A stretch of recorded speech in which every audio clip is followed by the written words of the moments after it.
এবার সিমিকে electric shock দিয়ে সিমিকে পাগলে প্রমাণিত করলো রাই এবং শ্রোতা। বন্ধুরা ভিডিওতে লাইক দিয়ে দেখতে থাকুন। যে মুহূর্তে কিনা রাই সিমির শরণাপন্ন হয় এবং রাই সিমিকে বলতে থাকছি, কি সিমি কার ক্ষমতার কথা যেন একটা বলছিলে, আমি শুনলাম তুমি যে মানুষটার ক্ষমতার কথা বলছিলে সেই মানুষটা তো রীতিমতো তোমার থেকে অনেকটা দূরে আছে এবং তুমি হয়তো বা বুঝতেও পারছো না যে তুমি কতটা দূরে চলে এসেছো। কারণ যখন কিনা তোমাকে ক্রান্ত তুলে নিয়ে এসেছিলো তখন তোমার চোখ সম্পূর্ণরূপে বাধা ছিল, তাই হয়তো বা তুমি বুঝতে পারছো না। আর তুমি যতটুকু অনির্বাণের কথা বলছো, অনির্বাণ তো বিন্দুমাত্র তুমি কোথায় আছো সেটা আন্দাজই করতে পারবে না, এবং ও যতক্ষণ আন্দাজ করে উঠবে এবং পুলিশ যতক্ষণে তোমার খোঁজ করতে করতে এখানে আসবে ততক্ষণ তো তুমি ঈশ্বরের কাছে চলে যাবে। কারণ তোমাকে তো আমি পাগল বানিয়ে এমন অবস্থা করে ফেলবো যে তুমি মৃত্যুর পথযাত্রী হয়ে যাবে। তোমাকে দুঃখে দুঃখে আমি মারবো, কারণ তুমি রীতিমতো আমার সংসার ভাঙার জন্য উঠে পড়ে লেগেছো এবং তুমি আমাকে মেন্টাল অ্যাসাইলামে পাঠানোর জন্য তুমি সোহিনী আন্টির সঙ্গে মিলে অনির্বাণের কাছে আমাকে পাগল প্রমাণ করে তুমি আমাকে বাড়ি ছাড়া করার জন্য তুমি চক্রান্ত করেছো। তার জন্য তো তোমার কোনো রকম কোনো ক্ষমা হয় না। ঠিক সেই মুহূর্তে সিমি বলতে থাকে যে তার মানে তোমাকে কে বলেছে এসব উল্টোপাল্টা কথা? তোমার যে আসলে মানসিক সমস্যা দেখা দিয়েছে সেটা তুমি নিজেও আদৌ বুঝতে পারছো?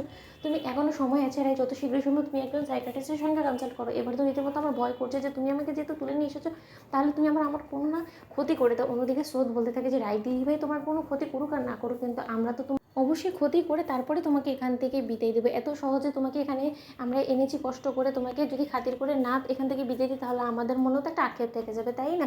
অন্যদিকে সিমি বলতে থাকে যে তার মানে তোমরা সকলে একজোট হয়ে তোমরা আমাকে এখানে তুলে নিয়ে এসেছো ইচ্ছাকৃতভাবে আমাকে টর্চার করার জন্য, তাই তো? এতে করে কি লাভ করতে পারবে তুমি রাই? বলো তো, তুমি কি তোমার সংসার ফিরে পাবে? কারণ তুমি নিজ ইচ্ছায় নিজের সংসারটাকে উচ্ছন্নে পাঠিয়ে দিয়েছো। তোমার পাগলামোর কারণে অনির্বাণ রীতিমতো একটা দম বন্ধকর অস্বস্তিকর পরিবেশে জীবনযাপন করছে। তার থেকে যদি ও বেচারা বেরিয়ে আসতে চায় তাহলে ওর তাতে খারাপই বা কিন্তু সেটাকে বুঝতে পারছে না। ঠিক সেই মুখে স্রোত বলতে থাকে যে বা তোমার তো অনির্বাণ দাদাভাইকে নিয়ে বড্ড বেশি মাথা ব্যথা দেখছি। তোমার এই মাথা ব্যথার যন্ত্রণাটা তো অবশ্যই ট্রিটমেন্ট করা দরকার। কি রে রাই দিদিভাই, তুই এখন অপেক্ষা করছিস কিসের জন্য বলতো?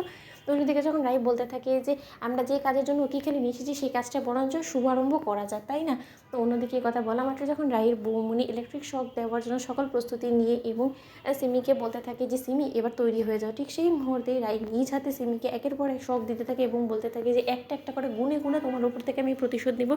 কারণ তুমি যে কষ্টটা এত দিন যাবৎ আমাকে দিয়ে এসেছো, আমার সন্তানকে দিয়ে এসেছো, তার বাবা এবং আমার আর স্বামীর কাছ থেকে আমাকে দূরে রেখে সেই সকল যন্ত্রণা তোমাকে যদি আমি না ফিরিয়ে দিতে পেরেছি তাহলে আমার নামও রাই নয়। ওদিকে তোমার যে সঙ্গ দিয়েছিল না সোহিনী আন্টি, সেই সোহিনী আন্টিরও ব্যবস্থা আমি করে ফেলেছি। এবার সোহিনী আন্টিও থাকবে না, তুমিও থাকবে না, তোমরা দুজনই এবার ঈশ্বরের কাছে চলে যাবে। তোমাদেরকে এতটা যন্ত্রণা দিয়ে দিয়ে দুঃখে দুঃখে আমি মারবো, তখন আমি দেখবো যে তোমাদের উঁচু গলার আওয়াজটা ঠিক কোথায় যায়। অন্যদিকে সিমি বলতে থাকে যে রাই আর একটা যদি শখ দেওয়ার তুমি চেষ্টা করো আমার থেকে খারাপ কিন্তু কেউ হবে না। আমি যদি এখান থেকে একবার বেরোতে পারি তাহলে তোমার সঙ্গে অনির্বাণের সম্পর্কটা যে চিরকালের জন্য আমি শেষ করে দেবো সেটার মিস নেই। তো বন্ধু লাইক আমি সেটা সাবস্ক্রাইব করতে বলো না।